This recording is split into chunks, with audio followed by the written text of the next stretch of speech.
Hello बच्चों, चलिए प्रश्न को पढ़ते हैं और समझते हैं। एक थैले में 4 लाल तथा 3 काली गेंदें हैं। यदि इस थैले में से एक गेंद यादृच्छा निकाली जाती है, तब इसका प्रतिदर्श समष्टि तथा काली गेंद की घटना को निरूपित कीजिए। प्रश्न को हल करने से पहले प्रश्न के लिए हम मुख्य अवधारणा लिख लेते हैं, जिसकी सहायता से हम इस प्रश्न को हल करेंगे। तो प्रश्न के लिए अवधारणा मुख्य अवधारणा में हम प्रतिदर्श समष्टि को परिभाषित करेंगे। तो देखो, उसे लिख लेते हैं हम इस बात को लिखेंगे कि यादृच्छा यादृच्छा प्रयोग, कोई भी प्रयोग जो यादृच्छा किया गया हो, तो यादृच्छा प्रयोग से प्राप्त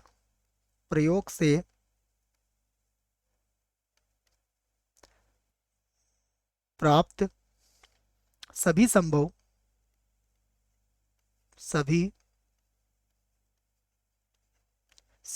परिणामों। तो हम इस बात को कहेंगे कि यादृच्छा प्रयोग से प्राप्त सभी संभव परिणामों का समुच्चय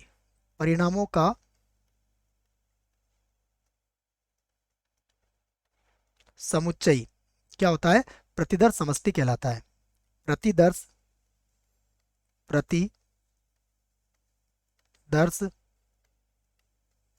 समष्टि कहलाता है।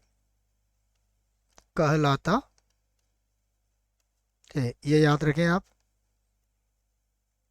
यह प्रतिदर्श समष्टि को हम परिभाषित कर दिया हमने कि यादृच्छा प्रयोग से प्राप्त सभी संभव परिणामों का जो समुच्चय होगा वो प्रतिदर्श समष्टि होगा। और प्रतिदर्श समष्टि को हम किससे निरूपित करते हैं? प्रतिदर्श समष्टि को हम एस से निरूपित करते हैं। इस बात को भी आप याद रखें। प्रतिदर्श समष्टि को हम किससे निरूपित करेंगे? इसे हम एस से निरूपित करेंगे। ठीक है, तो ये बात याद रखें आप। ये एस को मैं इस प्रकार से लिख देता हूं, देखो, जिससे कि आपके समझ में आ जाए। इस एस को मैं ऐसे लिख देता हूं, ये कैपिटल एस से निरूपित करेंगे, इसको याद रखें आप। ठीक है, अब देखिए प्रश्न को देखते हैं हम। प्रश्न में हमसे क्या कहा गया है?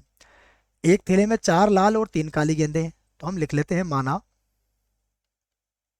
माना 4 लाल गेंदें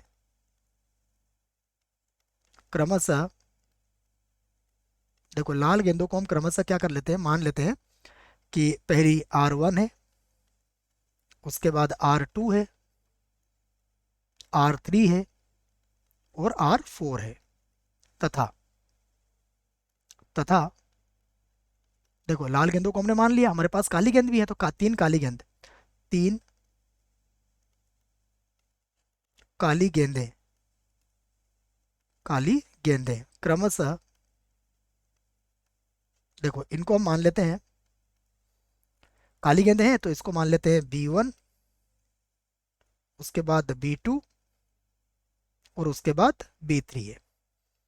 तो ये आपके समझ में आ गया होगा कि हमने 4 लाल गेंदों को भी मान लिया है और 4 काली गेंदों को भी मान लिया है। अब आप देखिए, हमसे कहा गया है कि इस थैले में से एक गेंद निकाली जाती है, और वो जो गेंद निकाली जाती है वह क्या होना चाहिए?